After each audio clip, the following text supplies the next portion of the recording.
Well, thanks very much, Steph, and it's great to be here. It's day 115 for me, so I'm still relatively new by UN standards, but I'm sorry not to have got here earlier. I can give you some of the reasons why I've been elsewhere, but I've been following religiously the noon briefings. It's the one bit of paper that I read from top to bottom every day, so I feel I've been here with you in different ways over those 115 days.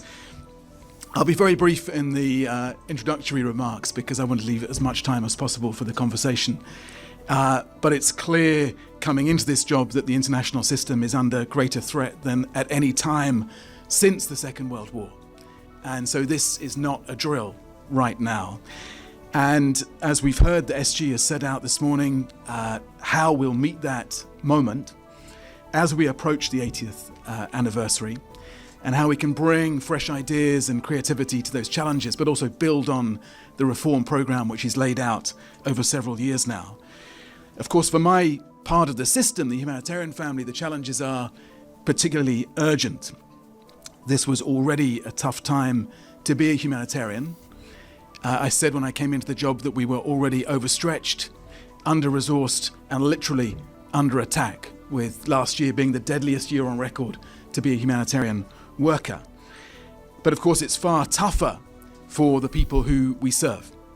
300 million plus right now need humanitarian support.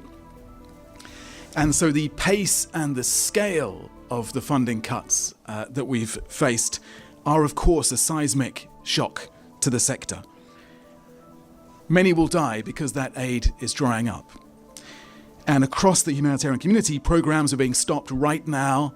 Staff are being let go right now. I think 10% of NGO colleagues were laid off in the course of February. And across the UN family and our partners, we're making tough choices day to day about which lives we will have to prioritize, which lives we will have to try to save. And so I think this period ahead, the weeks actually ahead, will define how we emerge as a humanitarian movement from this sustained challenge to our legitimacy, to our morale, and to our funding. I wrote yesterday, many of you may not be all that familiar with the IASC website, but the IASC is the body that brings together the humanitarian community. So it's the UN agencies, the NGOs, our local partners. And I wrote yesterday with a 10-point plan on how we will respond to these challenges. I'll spare you the whole 10-point plan, but it's on the website if you'd like to see it. And the tough message to the sector behind that plan is that we will have to make a calculated regrouping. And it's not easy because we'll be switching off work that we care passionately about. But it's a recognition that we cannot continue to do all of it. And with resources slashed, our defining mission will have to become much clearer. We will have to save as many people as we can with the money we have, not the money that we had, nor the money that we would like. And so the letter has an ambitious plan for reform of the sector, for efficiency.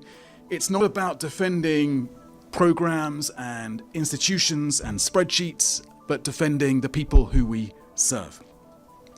I'll receive at the end of this week on Friday detailed plans from all of our humanitarian coordinators, so the lead humanitarian official in each of our crisis countries, drawn together by their humanitarian country team across agencies and NGOs, on how they will change their strategies to meet this new challenge. But behind that regrouping, we'll also have to renew what we do as well. We'll have to build fresh arguments, fresh allies for our work. We'll have to find new sources of funding. We'll have to fight back. We'll have to reimagine what we do. And this is an important point, an easy thing to say, much harder to actually deliver. We will have to shift power towards our humanitarian leaders in country and towards the people that we serve, the communities that we work with on the front lines of the humanitarian crisis. So yes, we'll be retreating from much of our humanitarian work, but we won't be retreating from our values and the values that underpin that mission. We'll still need to call time on this era of impunity. end attacks on civilians and aid workers, and hold the perpetrators to account, as you've just been discussing. We'll need to call time on the era of indifference, support people in need with resources and influence, and ultimately reset this relationship between the world and those in direst need. So we'll need a humanitarian decade. We'll have to win afresh that argument for humanitarian and international solidarity.